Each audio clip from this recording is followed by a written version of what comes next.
Kumusta mga taga Quezon? Ang tumama dyan kagabi ay 13:16. Magandang umaga sa inyong lahat diyan. Marami bang tumama kagabi? So ito naman ang ating pahaya ngayong umaga.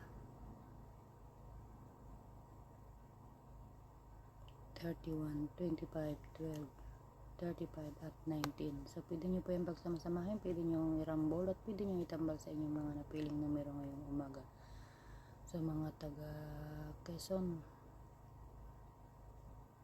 paalala lang po uli, ang aking pong paya ay gawin lang sa inyong pagtaya. Walang kasiguraduhan kung yan ang lalabas o kung yan ang tatama dahil hindi naman po tayo nagbubula. Kaya sa mga may ayaw po sa aking paya, skip nyo lang po ang aking video at titayan nyo lang po ang inyong mga napiling numero.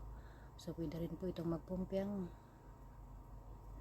baka may bit ng pumpiang dahil nagkasunod po ang kapit at ang pumpiang inchit. So try nyo na lang magpumpiang baka sakaling ibigay. So sa mga nahingi po ng code, ako po ay namigay na kagabi doon sa isang page. So good luck po sa mga nabigyan.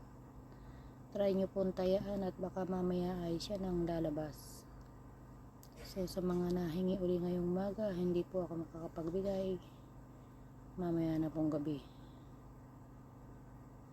So yun lang mga taga Quezon, sana po ay makahagip tayo sa code or sa paya para naman tayo ay makabawi-bawi sa ating mga talo. Sa mga nasa inbox ko po, hindi ko po kayo masasagot dyan tulad ng lagi kong sinasabi. Hindi po ako talaga nagre-reply dyan dahil unang-una nahihirapan din ako i-open ang inbox ng aking page.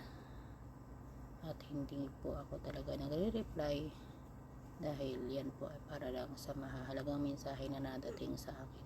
So yun lang mga taga Quezon, good luck po uli, magandang umaga muli sa inyong lahat din.